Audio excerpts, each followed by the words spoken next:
Olá, galerinha que nos acompanha no nosso canal de aulas de direito penal, especialmente aquelas que acompanham nossas atualizações em direito penal.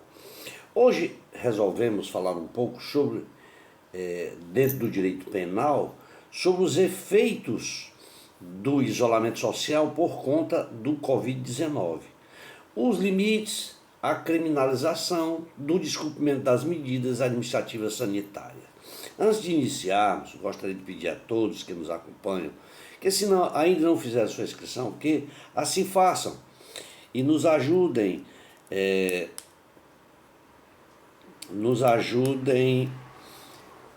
com a sua inscrição em nosso canal, fazendo comentário, deixando ali o seu like, tá? E nos ajudando no conteúdo para que possamos melhorar, aliás, nos ajudando nas suas críticas, comentários, para que possamos melhorar o conteúdo do canal.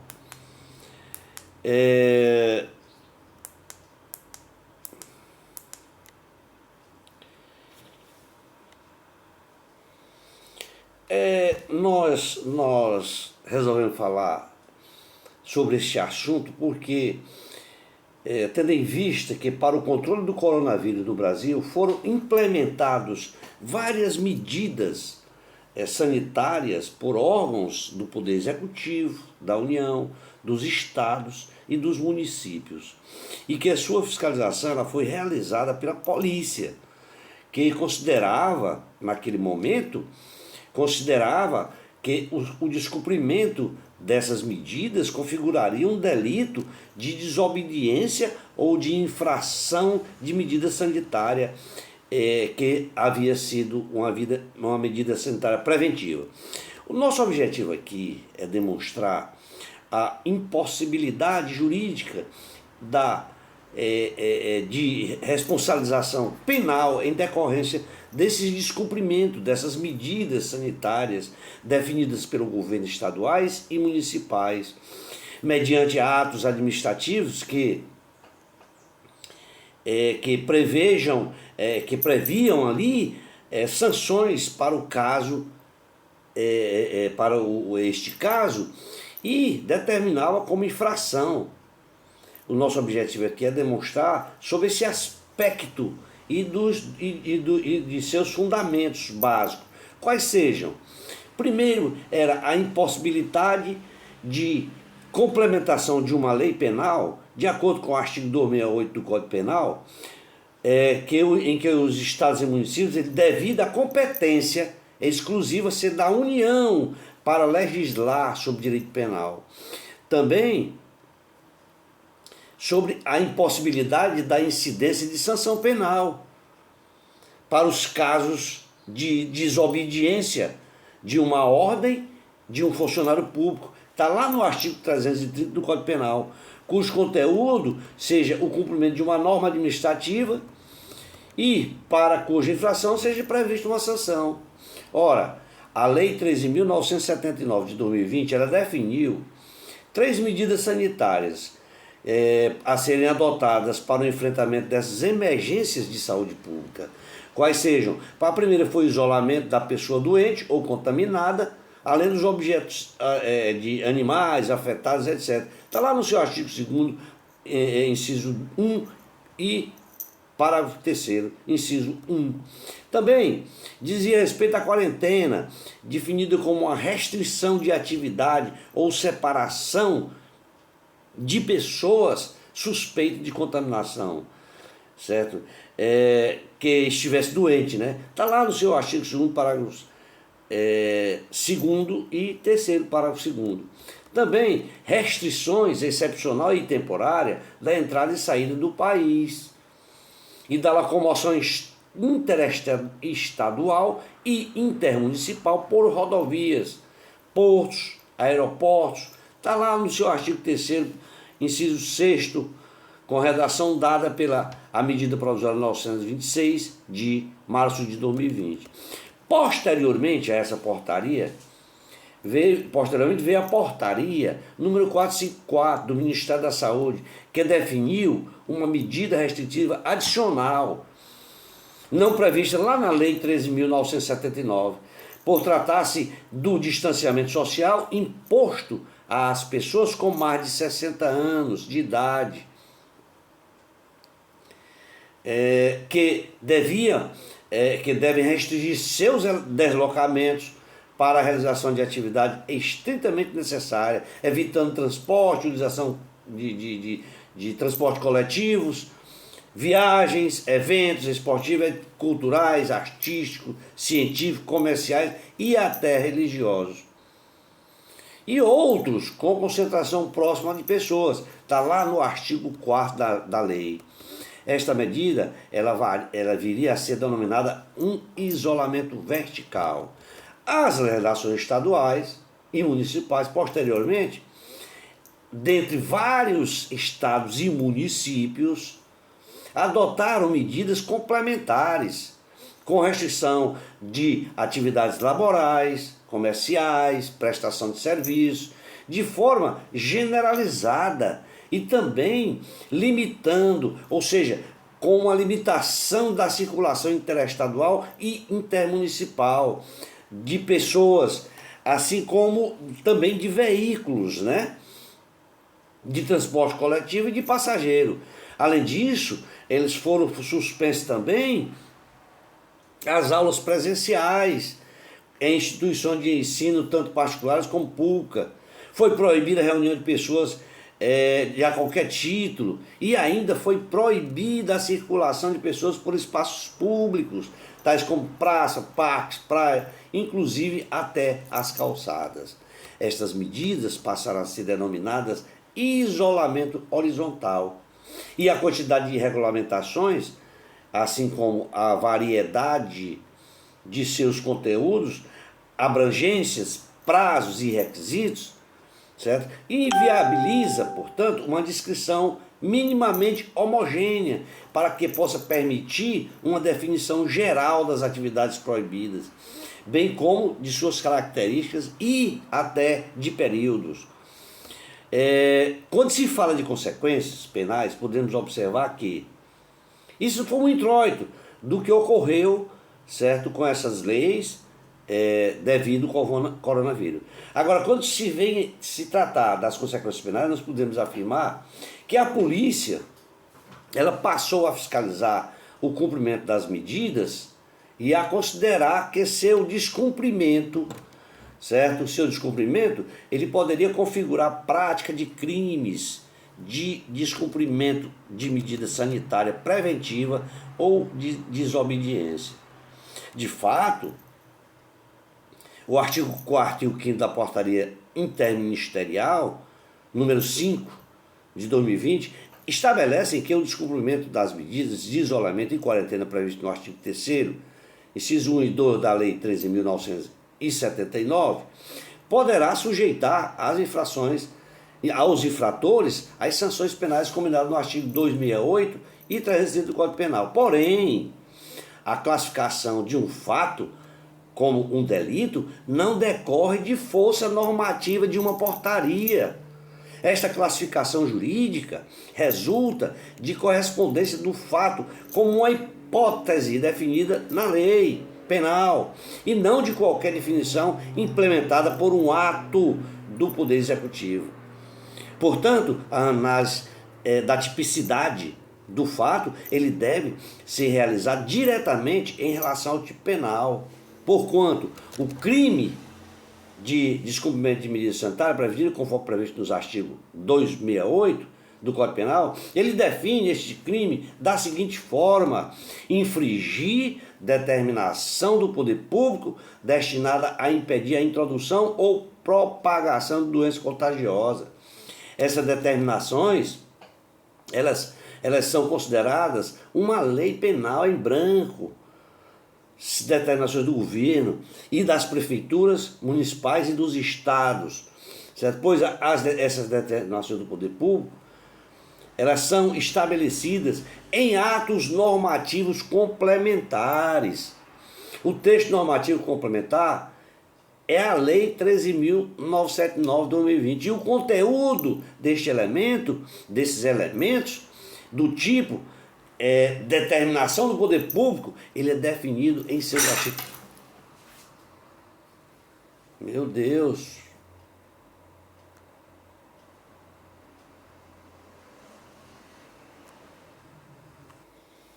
Continuando, desculpe a interrupção.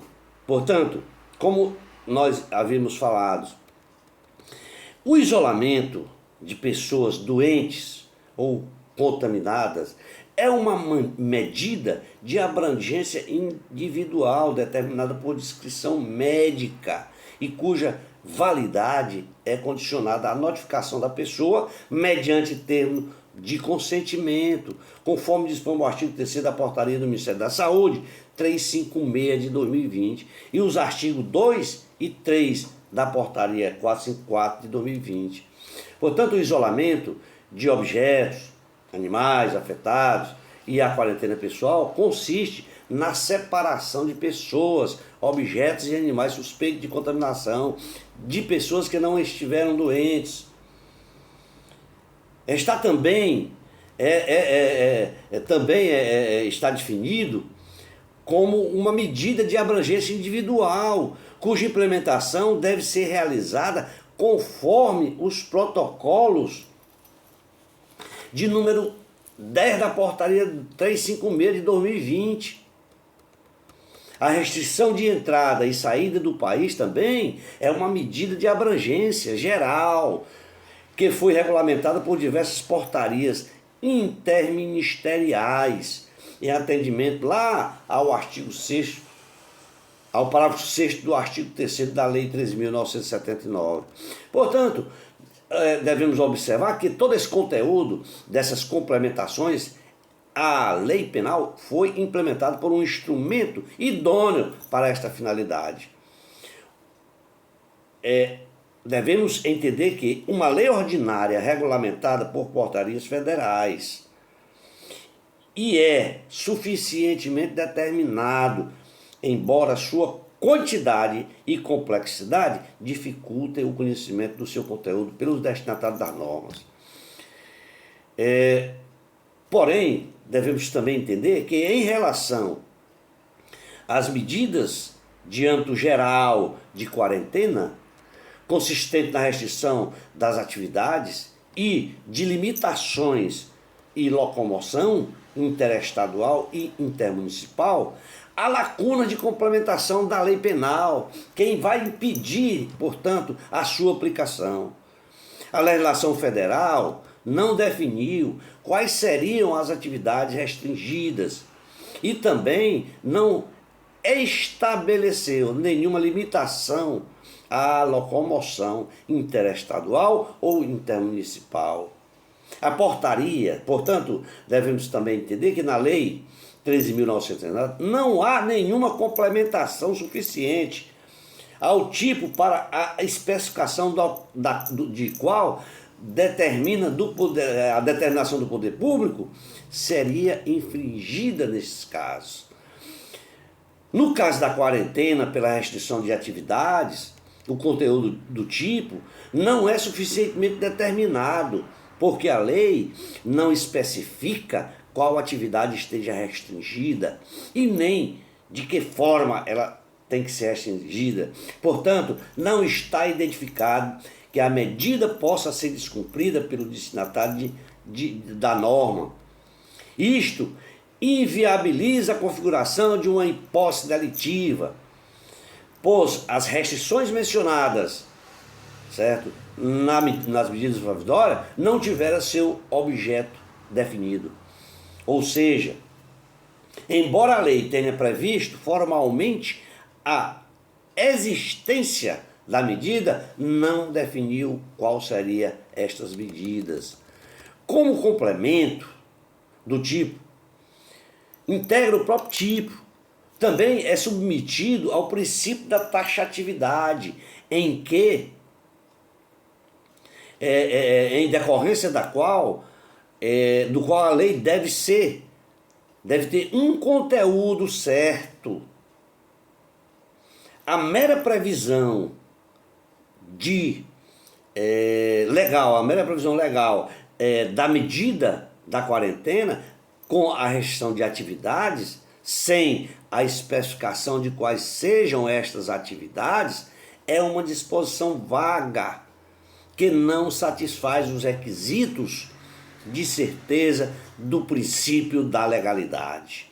Portanto, não pode se complementar uma lei penal em branco, nem produzir efeitos penais por esta lei penal ser em branco. Um problema diferente pode ser identificado em relação à medida de distanciamento social ou isolamento vertical, implementada lá pela Portaria 454 de 2020. Apesar de o objeto desta medida ser suficiente determinado pela Lei 13.979, não atribuiu ao Ministério da Saúde a competência para a criação de outras medidas sanitárias complementares, distintas daquelas definidas no artigo 2º e 3º da própria lei. A única competência ministerial definida na lei em relação ao conteúdo das medidas sanitárias foi especificada no parágrafo 5º do artigo 3º. E consiste esse assunto na disposição relativa à fixação de condição e prazos das medidas de isolamento e quarentena. Com a medida de distanciamento social, foi instituída como essa medida, ela foi instituída mediante uma portaria, sem que a lei correspondente tenha atribuído expressamente a competência ao emissor do ato para sua implementação, esta disposição não pode complementar uma lei penal, qual seja uma lei penal em branco, devido ao princípio da legalidade, definido lá no artigo 1º do Código Penal. Por esse motivo, independentemente da valoração do conteúdo do ato e da possibilidade jurídica de seus eventuais efeitos administrativos, a medida sanitária de distanciamento social ou isolamento vertical, implementada pela Portaria 454, não pode complementar uma lei penal. Porém, as medidas que ensejam maior dificuldade de aplicação no âmbito penal são as medidas de isolamento horizontal estabelecidas por um ato normativo estadual e municipal.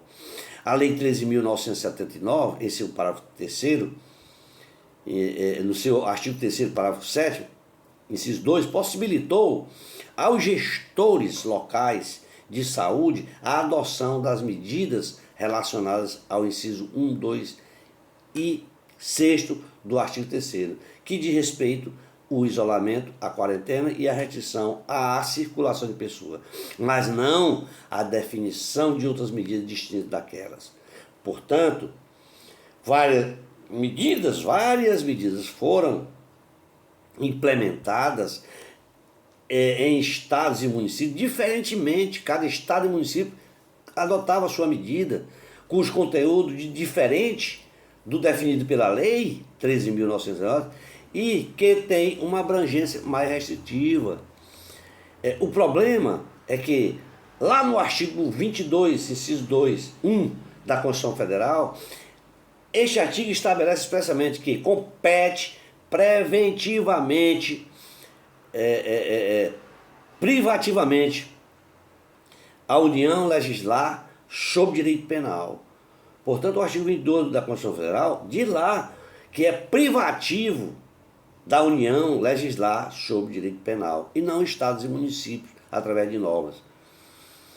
Consequentemente, não é juridicamente possível a utilização de decretos estaduais, municipais para integrar uma lei penal em branco. Esta vedação constitucional, ela garante a uniformidade do direito penal em todo o território nacional.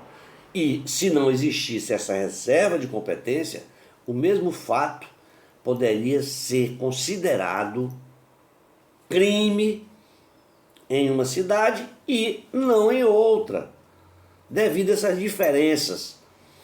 Se isso ocorresse, teríamos uma legislação penal totalmente caótica dentro do nosso país, porque cada estado e cada município restringia diferente atividade de diversas formas e com prazos distintos. Portanto, o eventual descumprimento de medida sanitária implementadas por regulamentações estaduais e municipais que não correspondam exatamente ao conteúdo específico da Lei 13.979, não poderá ser classificada como um fato típico nos termos do artigo 268 do Código Penal. Em síntese, as medidas sanitárias cujo conteúdo pode corresponder a uma determinação do poder público para a configuração, na hipótese prevista no artigo 268 do Código Penal, são somente as definidas no artigo 2º e 3º da Lei 13.979. Nos demais casos, se a norma que impõe as respectivas medidas sanitárias for válida, seus efeitos serão restritos ao âmbito administrativo e não ao âmbito penal. E suas eventuais consequências jurídicas serão da mesma natureza administrativa. Se observarmos o artigo 330 do Código Penal, ele define como crime a seguinte forma: desobedecer a ordem legal de funcionário público. Taxativo, desobedecer a ordem de funcionário público. O significado do elemento objetivo do tipo ordem de funcionário público, ele corresponde a um comando pessoal proferido de forma direta por uma pessoa física que tenha qualidade de funcionário público e dirigido especificamente a uma outra pessoa física perfeitamente individualizada. Esta ordem, ela não se confunde com o comando geral, abstrato e impessoal. De forma que o conteúdo de uma norma jurídica, porque se assim não fosse cumprido ali, qualquer conduta ilegal seria classificada como uma desobediência.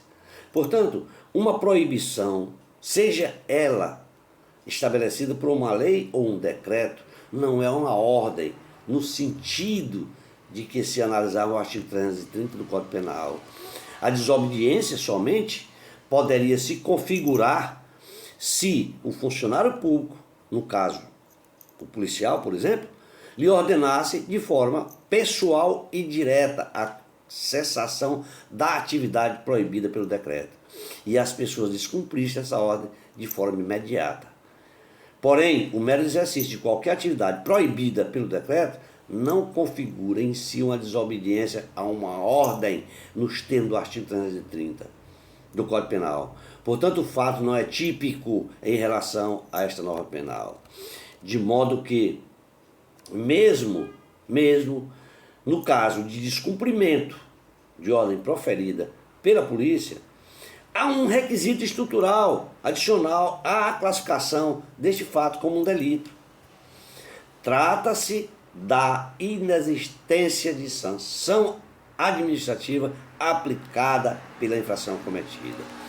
Caso esse descumprimento da medida sanitária enseje a incidência de alguma sanção administrativa, o desatendimento a uma ordem de um policial que exerce seu cumprimento não produzirá efeitos penais. Portanto, se houver previsão de sanção administrativa pelo descumprimento da medida sanitária, cuja observância o policial determinou ao proferir a ordem, a infração não ensejará a incidência das consequências penais, mas somente consequência administrativa. Para concluirmos, nós podemos afirmar que as medidas sanitárias cujo descumprimento pode configurar o crime tipificado no artigo 268 são a do isolamento individual de pessoas doentes ou contaminadas, além de objetos e animais afetados, a quarentena individual, consistente na separação de pessoas suspeitas de contaminação, das pessoas que não estiverem doentes, e a restrição da entrada e saída do país. Ora, mesmo porque as medidas de quarentena cujo objeto seja a restrição de atividades e a restrição de locomoção interestadual e intermunicipal por rodovia, portos ou aeroportos, não foram definidas na regulamentação federal. Também que eventuais medidas adicionais definidas por órgãos estaduais ou municipais não produzem efeito no âmbito penal, embora possam produzir efeitos jurídicos no âmbito administrativo. Finalmente, a fiscalização do descumprimento das medidas sanitárias para ser realizada pela polícia, mas eventual desentendimento de uma ordem cujo conteúdo seja a observância dessa norma, somente irá configurar crime de desobediência se não houver uma sanção administrativa combinada para esta hipótese. Vamos ficar por aqui, para não ficar cansativo, certo? Esperamos ter contribuído com vocês. Forte abraço a todos e contamos com todos vocês em uma próxima oportunidade. Abraço a todos.